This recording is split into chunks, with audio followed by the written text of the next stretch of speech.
Good morning, good morning, good morning. How are you? Irene Faxpress coming to you live from Los Angeles, California.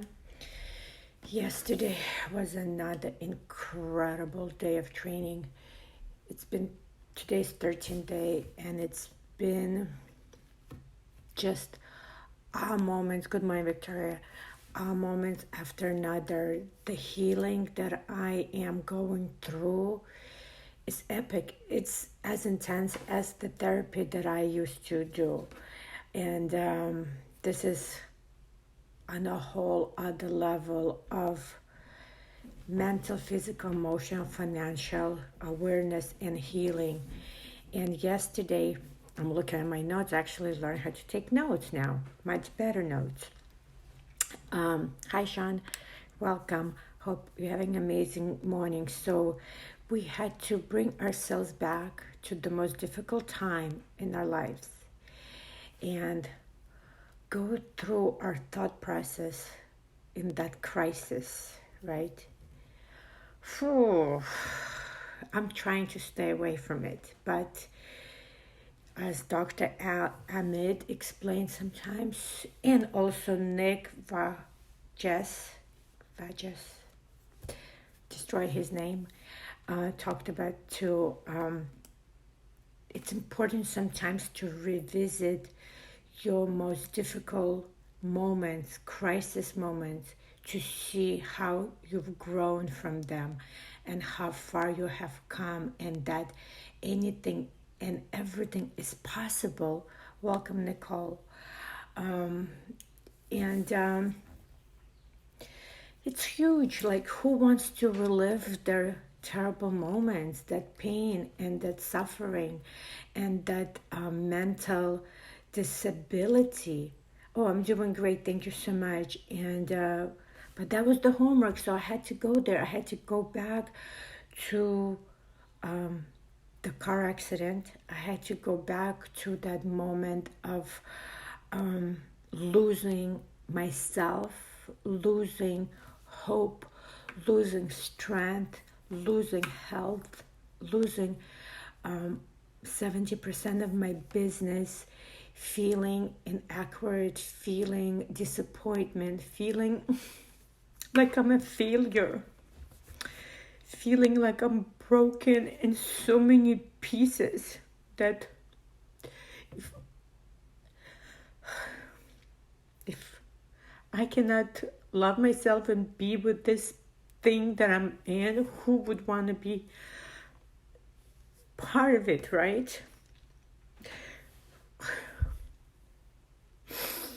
And I thought I made peace with it, right? And I did. But there's so many layers of healing. There's so many layers of mental and emotional. He called it hygiene. Like, I love it. Mental hygiene, emotional hygiene. You know, and when we're in that not so amazing place in our mental hygiene, we have to ask, is this really true? Like, are we all of these things that we're telling ourselves? No, we're not, right? We're not. We know that, but when everything falls apart, how do you keep it together? So it was really intense for me. Like, I did my homework. I, like, just with no feelings and emotion, like a robot. But obviously I've had 24 hours to think about it. So the emotions are coming on because I had to work through that negative thought process. And it's, you know, they talked about how did you get out of it? Who helped you? Who did you reach out? That's a difficult part for me. Reaching out and asking for help. And it reminded me how I felt alone, but I felt alone because of myself. Not that people really didn't want to help, they did. And my customers were one of my strongest allies. Holding my hand, letting me, especially the one that's been with me for 15, 20 years. They've seen me through many different obstacles, and they used my words that I used on them back at me. Giving up is not an option. This is just a moment. Baby steps better than no steps, and look at the glass, it's overflowing with this and this and this and this. So we can either encourage ourselves or discourage ourselves. And so what I've learned looking back at this is that hope is huge, faith is huge. We have to let go of pain. Don't own the pain. And that was a lesson from a couple of days ago. When we own our pain, we become emotionally, mentally, and physically disabled. That situation control us. So we had to let go and forgive. And that was huge for me. When I let go of my pain from the car accident, when I let go from the loss of the car accident, and when I let go of hearing doctors telling me, get used to living this way, this is what you have, this is how you're going to function. I had a shift in my mind. I had a shift in my life. I said, no, I'm not going to live this way. Your pain is not going to own me. The car accident is not the end of it. So I took control back, but I also forgave the situation. And I forgave myself for not having the strength to fight. So this Rise Up challenge is life-changing. The healing is consistent, right? We never end learning, and we never stop healing. So it's all up to us. Either we work through it or we sit in that unhealthy space. So I promise I will respond to all of it. So huge stuff. Just released so much more, and the healing is so much more deeper. And I see the bigger picture.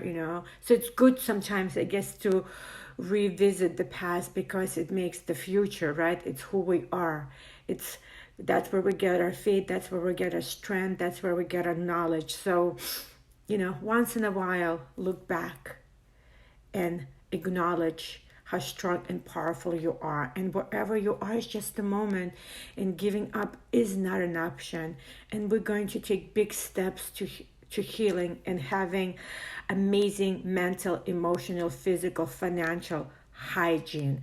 And before you start doubting yourself, ask it what your brain hearing, what you're telling yourself. Is it facts? Is it true? Is it what it is? I'm sure it's not. I guarantee it's not. So be aware of your thoughts. Be aware of your actions to yourself, obviously to others too, but be kind.